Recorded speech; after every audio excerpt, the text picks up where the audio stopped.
জীবনের সাথে কবিতার সম্পর্ক খুঁজি। আশা কবিতার আলোকে নিচে কয়েকটি প্রশ্ন দেওয়া হলো। প্রশ্নগুলোর উত্তর প্রস্তুত করো এবং পরে সহপাঠীদের সঙ্গে আলোচনা করে প্রয়োজনে নিজের উত্তর সংশোধন করো। তো এখানে 3টি প্রশ্ন দেওয়া রয়েছে। চলো এখন আমরা এই 3টি প্রশ্নের অ্যান্সার স্ক্রিপ্টে চলে যাই।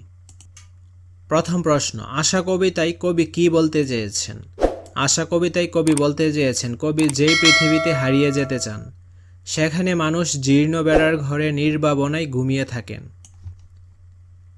সেখানে মানুষ সম্পদের পাহাড় গড়ার দুশ্চিন্তা করে জীবনের সুখ বিসর্জন দেয় না এবং অল্পতেই তুষ্ট হয়। যারা সারাদিন পরিশ্রম করে পর্যাপ্ত আহার কিংবা টাকা সঞ্চয় করতে না পারলেও মনের ভিতর হতাশা, গ্লানি কিংবা দ্বিধা পুষে রাখে না। যেখানে মানুষ মানুষকে ভালোবাসে, প্রতিবেশীর বিপদে এগিয়ে আসে, সেই জগতে কবি হারিয়ে যেতে চান। এখানে বানানটা ভুল রয়েছে, এটা হবে বিপদে। ঠিক আছে, তোমরা কারেকশন করে নিবে। বিপদে। আশা করছি বুঝতে পেরেছ। 2 নম্বর প্রশ্ন, কবি মনে করেন বিত্ত সুখের দুর্ভাবনায় আয়ু কমে। তোমার মতে অর্থবিত্তের সঙ্গে মানুষের আয়ু কমার কোনো সম্পর্ক আছে কিনা? বিত্ত সুখের দুর্ভাবনায় আয়ু কমে, কবির এই মতের সঙ্গে আমি একমত। কেননা অর্থবিত্তের পেছনে ছুটে বেড়ানো এক ধরনের অসুখ, যে অসুখে কোনো নিরাময় নেই। মানুষ অধিক অর্থবিত্ত লোভের আশায় নিজেদের স্বাভাবিক সুখ সুবিধা বিসর্জন দেয়, আত্মীয় স্বজনদের সঙ্গে দূরত্ব বাড়ায়, যা তাকে নিঃসঙ্গ করে তোলে। এই নিঃসঙ্গতা একসময় তার ভিতরের মানসিক চাপের সৃষ্টি করে।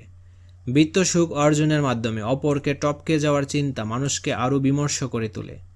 স্বাভাবিক সামাজিক, পারিবারিক এবং আত্মিক সম্পর্ক বিনষ্ট হয়, যা মনের সঙ্গে শরীরকেও প্রভাবিত করে।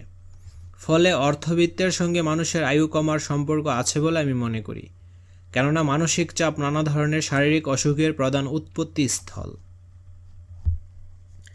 3 নম্বর প্রশ্ন, তোমার চারপাশের মানুষের মধ্যে কি কি ধরনের দুঃখ কষ্ট তুমি দেখতে পাও?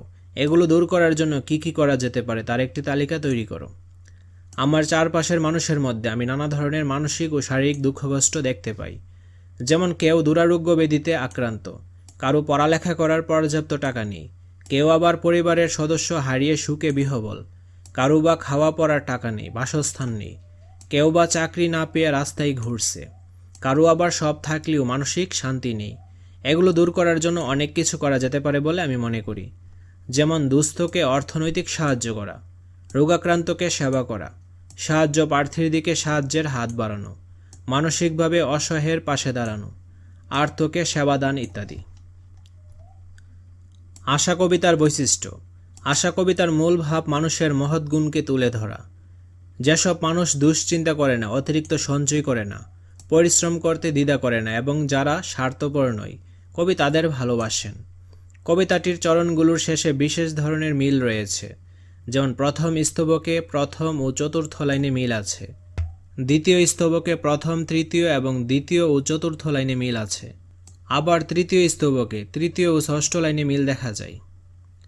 কবিতাটি তাল দিয়ে পড়া যায়, তালগুলোর ব্যবধান কম। যেমন আমি সেই জগতে হারিয়ে যেতে চাই, যেথায় গভীর নিশুত রাতে, জীর্ণ বেড়ার ঘরে, নির্ভাবনায় মানুষেরা ঘুমিয়ে থাকে ভাই, যেথায় লোকে সোনার উপায়, পাহাড় জমাই না, বিত্ত সুখের দুর্ভাবনায় আয়ু কমাই না, যেথায় লোকে তুচ্ছ নিয়ে তুষ্ট থাকে ভাই। এই কবিতায় লয় বা গতি দ্রুত। এই কবিতার লয় বা গতি দ্রুত। এটি একটি ছড়া জাতীয় কবিতা।